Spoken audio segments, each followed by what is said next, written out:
Nous sommes très contents parce qu'aujourd'hui, sur notre chaîne Maranatha Conversion, nous avons la chance d'avoir une rencontre avec Sœur Marie-Emmanuelle de la communauté de béatitude à Medjugorje. Sœur Marie-Emmanuelle, merci beaucoup de ton accueil chaleureux. Merci d'avoir accepté cet entretien avec nous aujourd'hui. C'est une joie pour moi aussi d'être avec vous aujourd'hui. Alors, la plupart des pèlerins connaissent ta voix parce que tu animes les chants lors des messes francophones. La plupart des pèlerins connaissent ton sourire bienveillant quand tu leur dis un mot à la fin de la messe. Mais peu savent qui est Sœur Emmanuelle. Est-ce que tu pourrais un petit peu te présenter? Qui es-tu? Alors, donc, je suis Sœur Marie-Emmanuelle, je suis belge, je suis la petite dernière d'une famille de 6 enfants. Et donc, je suis à la communauté des béatitudes depuis 1997 déjà. Et je suis à Medjugorje depuis maintenant à peu près 12 ans. Et comme tu le disais, donc j'anime les messes en français à la paroisse quand il y a des pèlerins francophones. Donc ça c'est le côté un peu plus visible. Et puis on accueille aussi des groupes de pèlerins ici dans notre maison pour faire des catéchèses, en particulier sur la consécration au cœur immaculé de Marie dans la spiritualité de Saint Louis-Marie Grignon de Montfort. Alors ça c'est déjà un programme de ce que tu fais ici, mais tu as été un petit peu vite en besogne. Je serais curieuse que tu nous dises, mais comment as-tu ressenti l'appel à devenir une religieuse? Et pourquoi les béatitudes? Pourquoi une communauté nouvelle? Alors, ça c'est, on pourrait dire que l'histoire d'un appel, c'est un peu une longue histoire, mais pour faire bref, je pourrais dire que Medjugorje a joué un rôle très important dans mon appel, parce que en fait, je suis venue à Medjugorje quand j'avais 19 ans pendant un pèlerinage, et puis j'ai été tellement touchée que j'ai voulu revenir quelques mois plus tard pour mon anniversaire, le jour de mes 20 ans. Et ce jour-là, je suis montée toute seule au Križevac. J'ai dit à mes amis que j'avais quelque chose d'important à dire à Dieu. Et je me rappelle que c'était un moment très fort dans mon histoire, parce que ce jour-là, j'ai vraiment dit à Dieu que je lui donnais toute ma vie. Et je lui demandais de faire de ma vie quelque chose de beau pour lui. Et ce jour-là, j'ai eu dans mon cœur cette question qui a surgi: est-ce que tu es même prête à être consacrée, à être religieuse? J'y avais déjà pensé bien avant, dans mon adolescence, c'est une question, mais en même temps, je me disais, je l'avais vite mise au placard parce que je le disais du bout des lèvres, mais dans mon cœur, j'étais vraiment persuadée de me marier, d'avoir une famille nombreuse, moi aussi, un peu comme ma propre famille. Et j'avais mis un peu de côté cette question-là. Mais ce jour-là, j'ai dit un oui qui était vraiment libre dans le sens où j'étais prête à tout. Et dans les mois qui ont suivi, il se trouve que la Providence a fait que j'ai connu la communauté des béatitudes en Belgique, puisque nous avons une maison là-bas à Tille-le-Château. J'ai fait plusieurs retraites, j'ai fait des rencontres avec des jeunes et j'ai été très touchée par la vie communautaire, une vie donnée pour Dieu. Et c'est comme ça que petit à petit, de rencontre en rencontre, je me suis posé cette question: mais est-ce que cette vie n'est pas faite pour moi? Et voilà, ça a pris encore un petit peu de temps, mais finalement j'ai eu ce désir de faire une expérience de la vie communautaire. Et c'est comme ça que j'ai vu dans un foyer en France qu'il y avait cette possibilité de faire un temps pour Dieu, un peu un break, une école de charité, un temps Nazareth comme ça s'appelait, pour partager la vie communautaire tout simplement et approfondir son appel, sa vocation. Je ne savais pas du tout comment on faisait pour entrer dans une communauté et je me suis dit que c'était une bonne manière de mieux connaître. Et donc j'ai demandé à faire ce temps-là. Et très rapidement, en fait, je me suis rendu compte en vivant dans la communauté pour faire ce temps shabbatique, ce temps pour Dieu, que j'étais comme un poisson dans l'eau. Et que finalement, c'était vraiment ce que je voulais vivre. Ce qui fait que cette année, un peu du temps pour Dieu, s'est vite transformée. J'ai demandé, est-ce que je pourrais rester? Et c'est comme ça que je suis rentrée à la communauté. Et ensuite, c'est vrai que le Seigneur m'a séduite petit à petit et j'ai ressenti toujours plus dans mon cœur ce désir de lui appartenir totalement. Dans notre communauté, on peut choisir différents états de vie, puisqu'il y a aussi des laïcs, il y a des personnes mariées et puis des consacrés. Mais quand le moment aussi de prendre une décision pour moi est venu, j'ai senti dans mon cœur que c'était vraiment appartenir à Dieu totalement dans la vie consacrée qui était pour moi. Donc voilà, je fais un petit peu court, mais disons que le Seigneur m'a attirée à lui petit à petit jusqu'au moment où j'ai pu dire oui à cet appel qui me rend profondément heureuse. Est-ce que tu te considères comme étant une vocation de Medjugorje? Moi, je dirais que sans Medjugorje, je ne serais pas aujourd'hui sœur Marie-Emmanuelle à la communauté des Béatitudes. Et ta famille, tes proches, tes amis, comment ont-ils vécu comme ça le jour où tu as annoncé écoutez, vous tous que j'aime si fort, je vais devenir religieuse? Alors, le fait que, au début, comme je te disais, j'ai choisi de faire une année un peu d'école de charité, une année à temps pour Dieu. Ça n'a pas tout de suite été je rentre et je vais devenir religieuse. Ça n'a pas été si brusque pour eux. Je dis ben voilà, je voudrais passer un temps pour approfondir ma foi. Donc c'était assez progressif. Et puis pour mes parents, c'est sûr qu'ils ne connaissaient pas plus que ça la communauté, mais le fait qu'elle était quand même aussi présente en Belgique, chez nous, ça les a aussi beaucoup rassurés. Et puis surtout quand ils sont venus me voir, me visiter là-bas, puisque je suis rentrée à la communauté en France, et quand ils ont vu la maison, les autres frères et sœurs, quand ils ont vu combien j'étais heureuse, alors ils se sont vraiment réjouis, ils étaient heureux pour moi. Et il faut dire aussi que mes parents sont dans la foi aussi, ils prient tous les jours et je pense que aussi je suis ce que je suis aujourd'hui beaucoup grâce à eux. Ma grand-mère disait les poires ne tombent pas très loin des poiriers. Exactement. Donc, et à tes frères et sœurs, comment ont-ils réagi? Eh bien, pour mes frères et sœurs, je dirais que ça n'a pas été une très très grande surprise non plus pour eux, étant donné qu'ils voyaient bien que ça faisait déjà plusieurs années que je participais à des rassemblements pour jeunes, j'avais des amis chrétiens et que c'était quelque chose de très important pour moi dans ma vie. Donc je crois que pour eux ça a été comme quelque chose un petit peu qui coulait de source. Et peut-être juste un petit détail qui est amusant, c'est que pour ma maman, le fait que j'étais vraiment une passionnée du volleyball avec 2 entraînements semaine, les matchs le week-end, elle me disait, eh bien, que tu nous aies quittés pour faire ta vie, oui, ça, mais alors que tu as arrêté de jouer au volleyball, ça c'était quand même quelque chose. Quel sacrifice. Alors aujourd'hui, est-ce que tu as de nombreux neveux et nièces? Alors oui, j'en ai 10. Oh là là. Et j'ai déjà une petite nièce, ça veut dire que je suis déjà grand-tante. Grand-tante.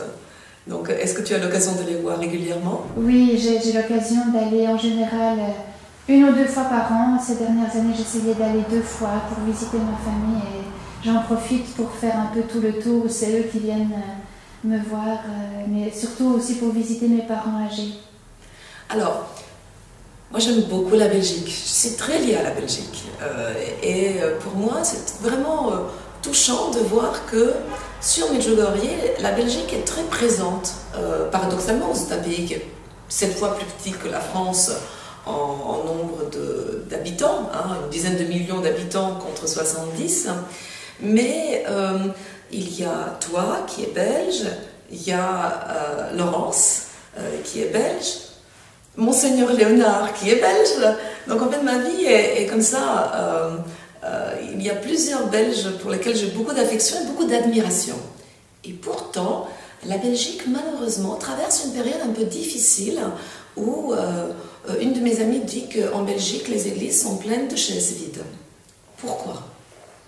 Oui, je pense que c'est comme dans beaucoup de pays occidentaux, c'est la perte du sens de Dieu, la perte de la foi qui se répand partout. Je dirais que je ne sais pas, les gens sont peut-être trop pris, comme nous dit la Vierge Marie, par les choses matérielles, par un certain confort, ce qui fait que quand tout va bien dans notre vie et qu'on se contente des choses matérielles, des petites joies passagères, on n'aura pas besoin de Dieu. Et c'est sûr aussi que quand il n'y a pas eu témoignage d'une famille, de parents que la foi aussi se transmet tout petit dans les familles. Et malheureusement, on voit que depuis 50, 60 ans, il y a une grande crise qui est traversée un petit peu partout dans l'Église. Les gens abandonnent la foi, les gens oublient Dieu, les gens ne pensent plus que notre vie est passagère et que nous sommes faits pour le ciel. Et c'est comme ça que petit à petit, avec le temps, la foi se perd. Et de ce point de vue, la Belgique n'est pas du tout épargnée. De fait, beaucoup d'églises sont vides et beaucoup ont perdu la foi. Et malgré tout, comme dans beaucoup de pays également, je vois qu'il y a un petit reste. C'est peut-être beaucoup moins de personnes qui vont à la messe, qui pratiquent, mais ceux qui prient encore aujourd'hui, peut-être c'est vraiment par conviction. C'est pas seulement peut-être par tradition, parce qu'on pourrait dire, bon, ça se fait comme ça autour de moi, mais ça veut dire que la foi aussi du petit reste d'aujourd'hui, je crois, s'est approfondie. Moi, je suis très liée avec un ami qui est belge, s'appelle François Eliat. Il est donc notre représentant, il dirige Maranatha Belgique. Et c'est vrai ce que tu dis, c'est-à-dire qu'il n'y a peut-être pas une foule énorme, mais ceux qui viennent aux réunions de prière sont d'une motivation et d'une sincérité dans leur démarche qui est très bouleversante, très belle. Donc la Belgique a été un très grand pays missionnaire. Vous avez eu des missionnaires partout et vous avez fait un travail extraordinaire. Est-ce que tu fais partie des optimistes ou des pessimistes? Je fais vraiment partie des optimistes, je peux dire, parce que je crois que quand on travaille avec la GOSPA ici à Medjugorje, on ne peut être que du côté des optimistes. C'est sûr qu'on vit, elle le dit toujours, on vit un temps de grâce. Ça ne veut pas dire que ce n'est pas un temps difficile, comme il y en a eu tout au long de l'histoire de l'Église, mais je crois vraiment, comme elle nous promet, qu'à la fin, son cœur immaculé triomphera, que maintenant il faut tenir bon dans notre foi, dans la prière persévérante et vivre ce qu'elle nous demande. Et on est sûr qu'il y a la victoire au bout. Donc, comme on est sûr de la victoire, on est sûr du triomphe de son Père, on ne peut être que du côté des optimistes. Mais c'est clair, moi je suis très heureuse que tu le dises, parce que venant de toi, les gens vont l'entendre, j'espère. Monseigneur Léonard est donc le cœur du mouvement Maranatha Conversion. C'est né dans son cœur, c'était une intuition qu'il avait depuis qu'il était petit ou presque. Et vraiment, il nous a entraînés dans une aventure absolument extraordinaire. Toute l'équipe qui est avec lui. J'ai été très touchée quand j'ai vu l'affection qu'il avait pour toi. Alors, raconte-nous, quand est-ce que tu l'as rencontré? Quels sont vos échanges? Parce que quand je dis, mais vous savez, sœur Marie-Emmanuelle, oui, je sais. Donc, raconte-nous ta relation avec Monseigneur Léonard. Eh bien, ça vient directement du fait que, voilà, je suis originaire de son diocèse, de Namur-Luxembourg. Donc, quand j'étais adolescente, Monseigneur Léonard a fait un travail extraordinaire puisqu'il visitait vraiment les paroisses de son diocèse. Et aussi, il présidait des Eucharisties lors de rencontres de prière. Il était vraiment très présent. Donc, dans les différentes célébrations auxquelles j'ai pu participer, j'ai eu l'occasion de le voir et tu sais combien il est attentif aussi à être proche des gens. Donc c'est lui qui va vers les gens pour les saluer, pour te demander comment tu t'appelles et il a une mémoire extraordinaire pour retenir le prénom de la personne et d'où elle vient. Et c'est comme ça qu'à travers des rencontres, soit parce qu'il est venu chez nous, soit parce que j'ai participé à des rassemblements chrétiens, j'ai eu différentes occasions de le rencontrer, d'échanger quelques mots avec lui. Il connaît aussi plusieurs membres de ma famille.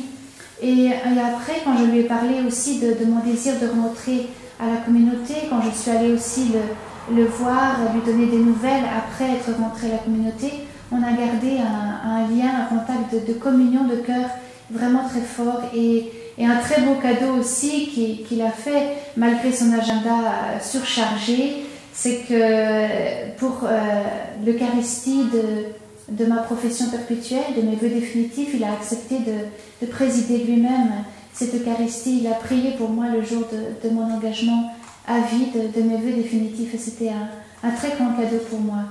Donc c'est pour ça qu'il reste toujours présent dans ma prière et je sais aussi qu'il prie pour moi, qu'il prie toujours son troupeau finalement, il a un très grand amour pour le Seigneur, c'est un amoureux de Jésus et aussi il prie pour nous et c'est un cadeau précieux pour nous tous. Alors tu me disais tout à l'heure que tu as dû abandonner le volet quand tu es devenue religieuse. Bon. Mais où as-tu appris à chanter aussi bien et à jouer de la guitare? Alors là, un petit peu ça vient tout seul dans la vie communautaire. C'est vrai que dans ma famille, on aime beaucoup la musique. Mes parents, tous mes frères et sœurs. Donc on aimait beaucoup chanter aussi à la chorale le dimanche, etc. Donc on est un peu tous une famille qui aime bien chanter et jouer un instrument. Et puis en arrivant à la communauté, c'est tout naturellement qu'on m'a demandé d'animer la liturgie, les offices, les messes. Et puis donc la guitare, j'ai vu à Medjugorje que c'était aussi un peu nécessaire parce que chanter simplement a cappella avec les foules, le soutien d'une guitare pouvait aider. Donc je me suis mis tout simplement. C'est les circonstances qui ont fait que j'avais pas prévu d'apprendre, de commencer à jouer de la guitare. C'est venu par les besoins qui se sont présentés sur ma route. Comme un cadeau pour les pèlerins que tu allais aider à entrer dans la prière alors. Ben oui, je l'espère, oui. C'est une joie de pouvoir animer la messe et je suis très heureuse aussi quand ils participent de tout leur cœur avec nous. Alors, comment ça s'est fait que tu te retrouves à habiter à la maison de Medjugorje? J'imagine que d'autres membres aimeraient bien y être. Comment ça s'est fait que toi tu sois ici? Alors ça, je dirais que dans mon cheminement, pour moi, ça reste encore un petit clin d'œil du Seigneur pour moi. Ça faisait déjà 10 ans que j'étais dans la même maison en France et donc on ne fait pas vœu de stabilité dans la communauté, donc c'est normal aussi de changer au bout d'un certain temps. Et la sœur responsable, les différentes responsables à l'époque, donc m'avaient proposé, mais prie aussi toi dans ton cœur, quand tu vois toutes les maisons qu'il y a dans la communauté, est-ce qu'il y a l'une ou l'autre maison aussi où tu te verrais bien, etc. Et donc pendant une année, j'avais un peu prié pour cette intention et j'avais seulement dans mon cœur Medjugorje. Parce que c'est ici que j'ai connu la communauté, que un petit peu tout a commencé. Et j'avais envie comme ça de me dire, allez, après 10 ans, je vais faire une année un peu au loin, pas un break repos, mais quand même un an à Medjugorje, puis je repartirai 10 ans ailleurs, vraiment. Et il se trouve que voilà, je suis arrivée à Medjugorje, et puis il y avait ce besoin aussi pour aider à la pastorale francophone, puis l'année s'est transformée en 2 ans, 3 ans, 4 ans, et voilà. Je suis là depuis 12 ans, mais encore une fois, quand je l'ai proposé à mon responsable, je dis moi, Medjugorje, je serais très heureuse de pouvoir y aller. Et elle m'a tout de suite dit oui. J'ai vu vraiment comme un petit clin d'œil du bon Dieu et surtout de la Vierge Marie qui voulait me redire qu'elle se prenait soin de moi. Alors vous êtes combien à la communauté des béatitudes ici à Medjugorje aujourd'hui? Alors pour le moment, ces jours-ci, on est seulement, à cause de la pandémie, on est très peu. Mais sinon, on va dire, avant que la pandémie démarre, on était à peu près 7-8 personnes. Et c'est vrai que comme en général, il y a aussi des mouvements, je suis peut-être maintenant une des 2 personnes qui sont les plus stables dans la maison, parce que ça dépend un petit peu des besoins dans la communauté. Mais c'est vrai qu'en fonction des nationalités de l'équipe ici, ça nous permet de pouvoir rencontrer des pèlerins dans différentes langues. On a une sœur polonaise, une sœur allemande, une autre sœur française qui est arrivée. Il y a une sœur italienne, ce qui permet de pouvoir rejoindre un maximum de personnes. Ça dépend un petit peu. Je dirais que 7-8, c'est bien pour faire tourner la maison quand il y a pas mal de pèlerins, parce qu'il y a aussi tous les services de maison qu'il faut assumer. Et puis aussi notre vie fraternelle, la liturgie, le travail, la prière dans la maison. Et c'est bien d'être ce nombre-là pour porter tout. Ça doit être, sauf quand c'est la pandémie et que tout est calme, ça doit être des journées très chargées alors. Les journées sont bien remplies de fait. Entre les offices, le service auprès des pèlerins, la cuisine, le ménage, la lingerie et toutes les autres choses. Voilà, les journées sont bien remplies, mais c'est très beau. Alors, Medjugorje est encore un village. Medjugorje n'est pas encore sanctuaire. Et la communauté des Béatitudes est présente à Medjugorje depuis une trentaine d'années maintenant. Oui. Pendant de longues années, vous étiez juste présent ici sans avoir un quelconque réel statut canonique. Quel est votre statut maintenant? Puisque Monseigneur Rosaire a fait tout un travail avec les communautés présentes à Medjugorje, quel est désormais votre statut dans ce qui est un sanctuaire en devenir, Medjugorje? Alors en fait, simplement, oui, Monseigneur Rosaire, pour nous comme pour d'autres communautés, a accueilli notre présence ici sur place et donc il a donné notre accord pour qu'on soit ici de manière officielle et qu'on puisse rester, qu'on puisse être, comme on l'a déjà fait depuis toujours, un soutien dans la pastorale pour les pèlerins en collaboration avec la paroisse. Donc voilà, mais c'est vrai que maintenant c'est cette reconnaissance un petit peu plus officielle. Il a donné aussi l'autorisation de pouvoir célébrer des messes ici dans la maison, ce qui reste quand même très ponctuel puisque maintenant il y a la pandémie, mais sinon on est toujours à animer la messe à la paroisse. Mais c'est vrai que s'il y avait un besoin, on a cette autorisation de pouvoir aussi célébrer l'Eucharistie ici. Alors les pèlerins qui viennent s'attachent à vous. Il y a ce lien d'affection qui est réel avec des pèlerins. Et puis souvent les pèlerins reviennent, donc ça fait une grande famille spirituelle. Comment gardes-tu le lien? Est-ce que les gens, c'est difficile, tu ne peux pas garder le lien avec toutes les personnes qui auraient envie de te raconter quelque chose. Alors comment est-ce que ça se passe de pouvoir, cette relation avec les pèlerins, et comment gardes-tu le lien? Oui, ça justement, pour moi c'est peut-être une des difficultés dans la pastorale. C'est à la fois un cadeau, mais c'est vrai que dans beaucoup d'autres maisons, on a des contacts avec les personnes extérieures, avec des personnes qui nous visitent et on peut garder un contact où ils habitent proches et on peut les voir plus souvent que des pèlerins qui en général peut-être vont venir une ou deux fois par an ou une fois par an pour la majorité. Et c'est sûr que justement on peut se perdre de vue d'une année à l'autre. Et donc ça c'est un petit peu, oui, c'est un petit peu la difficulté parce qu'on voudrait justement garder plus le lien, le suivi, cette relation d'amitié qui se noue entre nous, avec certains justement qui reviennent plus souvent, avec qui on échange. Ensuite aussi avec les guides de pèlerinage, on a davantage de contacts. Ils peuvent nous contacter pour nous demander des renseignements sur comment évolue la situation ici, etc. Ou nous prévenir qu'ils viennent et que voilà, ils voudraient venir avec le groupe pour une catéchèse, ou bien ils nous demandent est-ce que pour la messe, etc. C'est un peu ce genre de contact qu'on peut garder. Et puis avec un petit groupe de personnes, on peut toujours communiquer par mail ou par téléphone. Mais c'est vrai que pour la majorité, c'est un petit peu la limite dans cette pastorale qu'on les voit pendant 5 jours et puis ils repartent. Alors quel est ton rôle aujourd'hui aux Béatitudes Medjugorje? Quelle est ta fonction? Alors ma fonction en ce moment, eh bien, il se trouve que le mandat de l'ancienne responsable expirait, se terminait, donc on m'a demandé de reprendre la responsabilité du foyer ici pour la petite équipe sur place.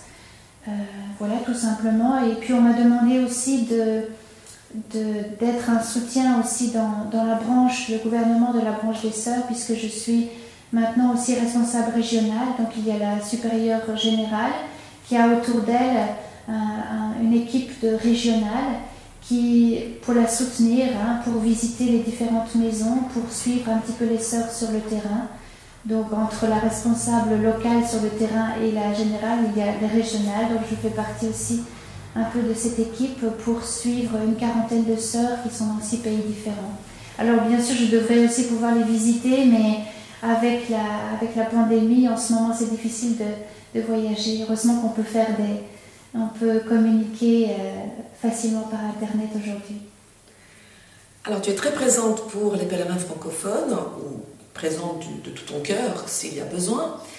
Quels sont tes liens à toi avec les Croates du pays et quels sont les liens de la communauté avec les autres communautés qui sont présentes sur Medjugorje?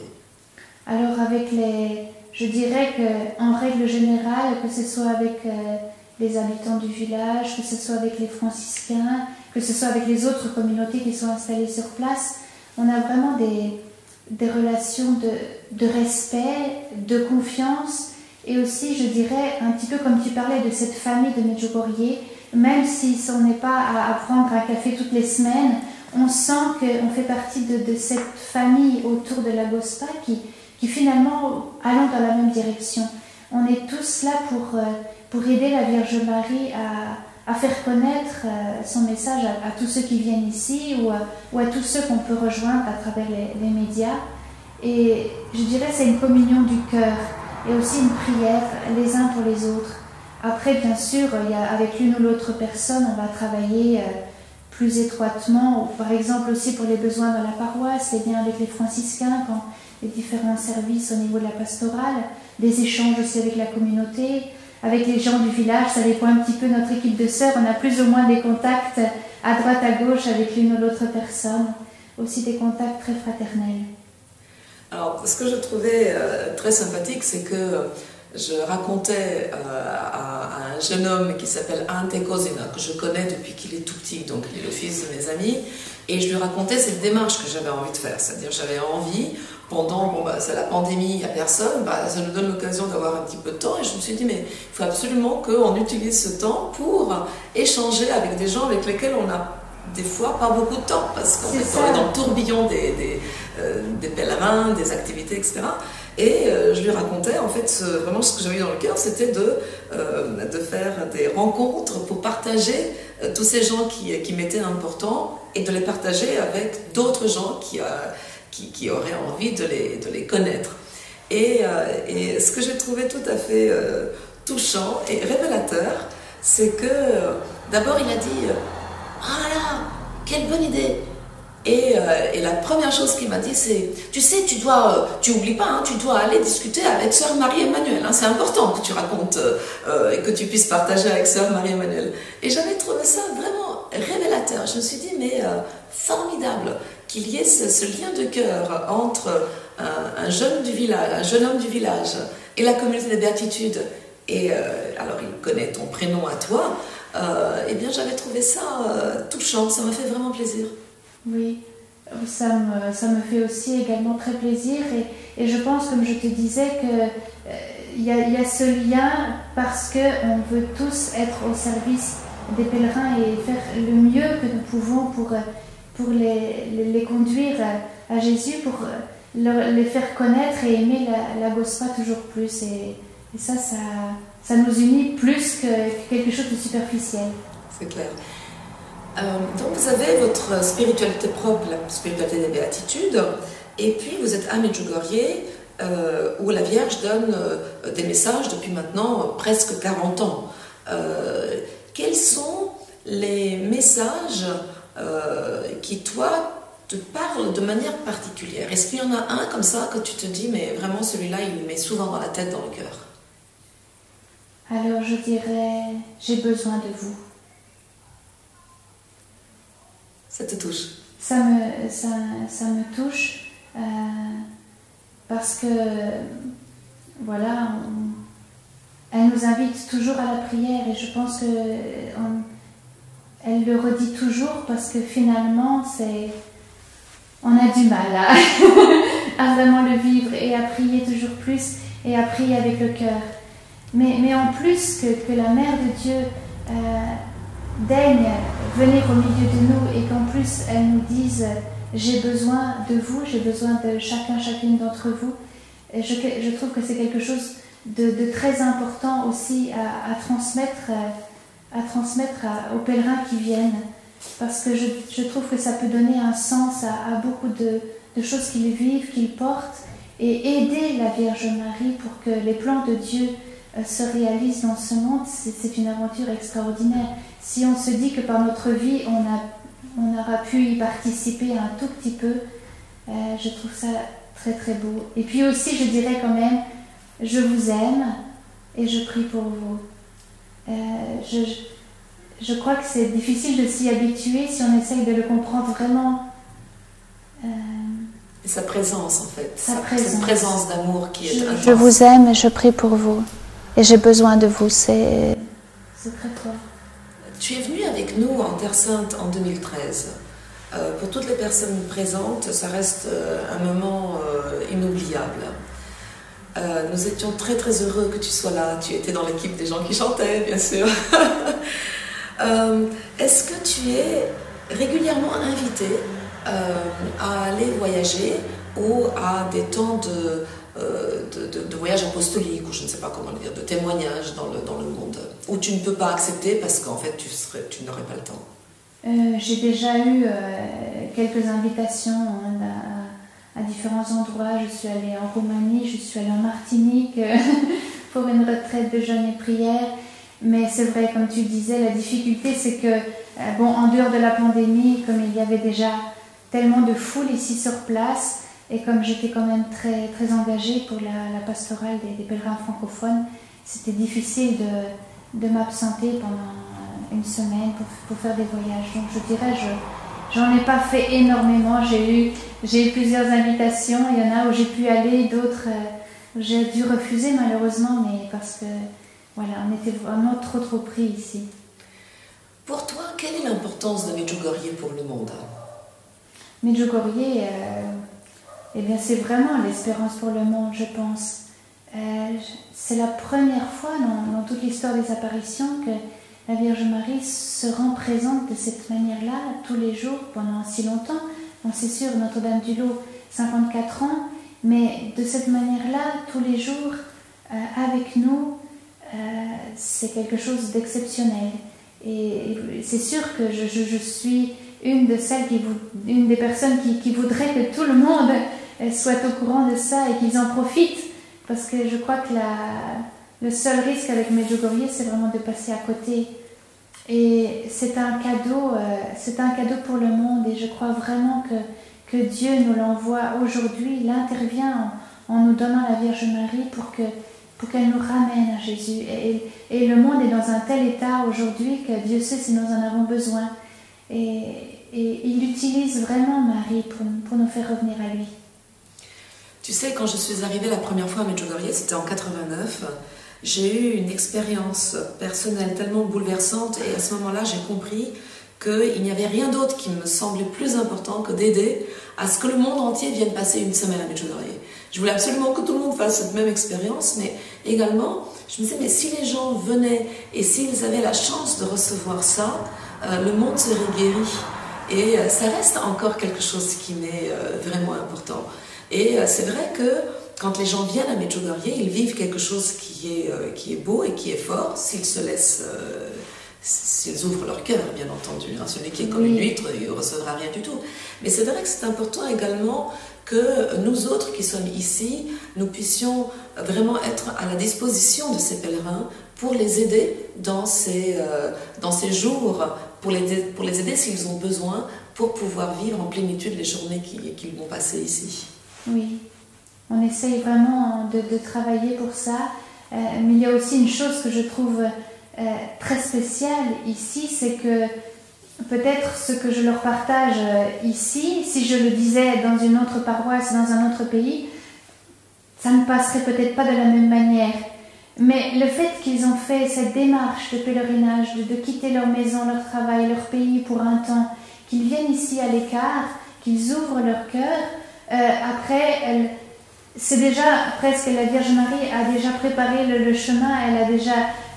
et puis après, il y a la graine qui tombe par peut-être ou quelques petites paroles, mais on est témoin de choses extraordinaires que la Vierge Marie fait ici, et c'est sûr qu'on est vraiment heureux si on peut participer un tout petit peu à ce qu'elle fait en profondeur dans les cœurs ici.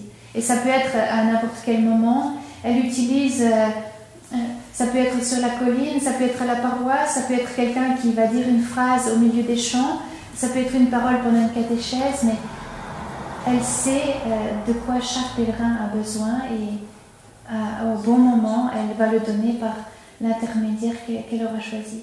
Marie-Emmanuelle, tu habites à Medjugorje depuis 12 ans.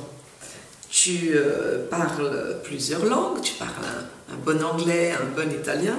Est-ce que tu parles croate? Oh voilà, ça fait une partie une de mes plus grandes déceptions. Et j'ai honte de le dire, hein, il faut dire. Non, vraiment, j'ai essayé plusieurs fois, je peux vous dire, vraiment. C'était pas que la motivation n'y était pas. Mais c'est vrai que déjà au départ, c'est une langue vraiment difficile, surtout pour une francophone. Mais en plus, c'est vrai que ici dans la communauté, par exemple, nous sommes une équipe internationale, donc j'entends parler aussi bien polonais, italien, allemand, et notre langue commune est le français. Et puis je suis en contact avec les pèlerins, et du matin au soir, en fait, je n'ai pas vraiment l'occasion de pratiquer le croate. Je suis plus avec des personnes extérieures, des pèlerins, à parler croate du matin au soir, ce qui n'aide pas du tout effectivement dans l'apprentissage de la langue.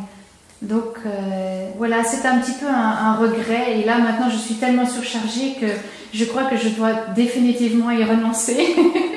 Heureusement que de leur côté aussi il y a une bonne volonté, qu'il y a aussi beaucoup qui parlent italien, anglais, avec qui on peut facilement communiquer, et puis j'ai aussi d'autres sœurs qui se débrouillent bien en croate, qui m'aident généreusement. Quel est le lien entre la communauté des béatitudes et Medjugorje? C'est-à-dire que, est-ce que vous avez des gens qui sont venus à Medjugorje et qui vous ont dit on aimerait entrer à la communauté des béatitudes?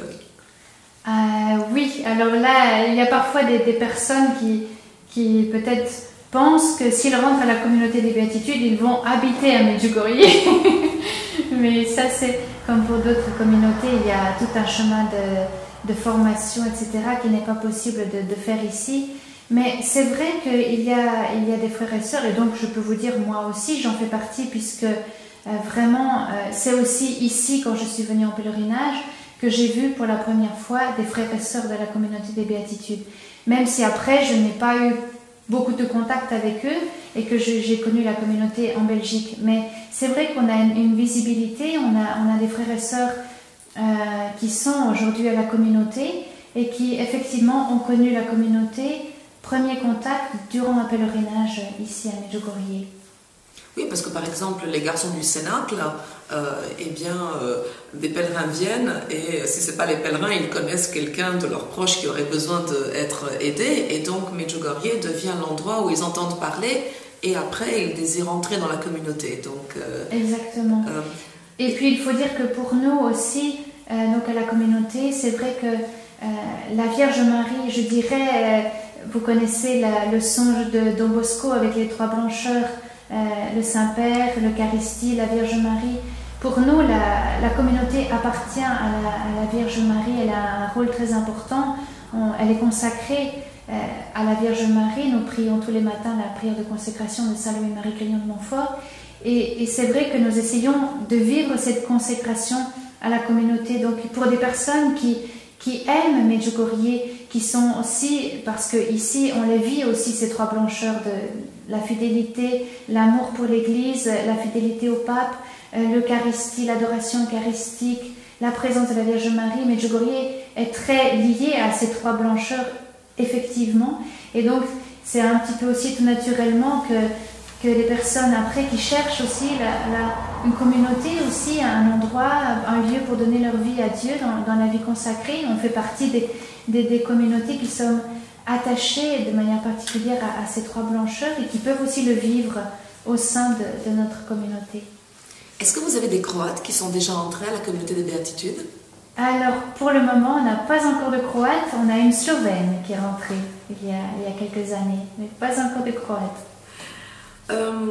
Si par exemple, il était possible que tu sais, quand on était petit, il y avait les histoires de princesses et de toutes ces choses-là, des petites fées, et il y en a une qui vient et puis elle dit à la princesse, écoute, je te donne 3 vœux, tu peux faire 3 vœux. Quels seraient les 3 vœux? Les 3 vœux avec une baguette magique. Si ça existait, imaginons. Oui. Ah ben, la première, je dirais une chose, voilà, toute simple, bien, par exemple, parler couramment le croate. Moi, j'essaye d'apprendre l'allemand aussi, donc si ça pouvait être les deux en même temps. D'une pierre deux coups. Voilà, d'une pierre deux coups, je mets dans la même phrase.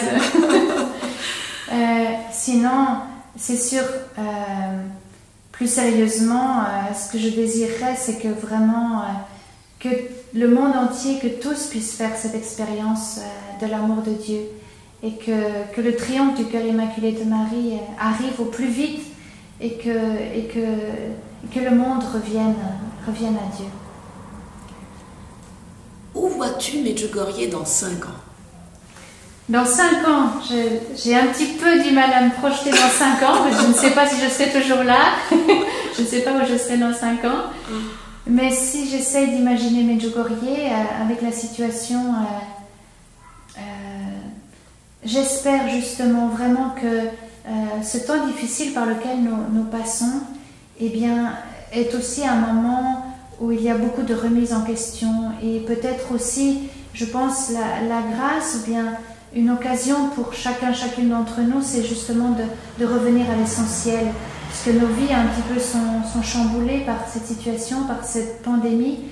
On est un peu obligé de s'arrêter et c'est peut-être aussi l'occasion de réfléchir à ce qui est essentiel de ce qui ne l'est pas.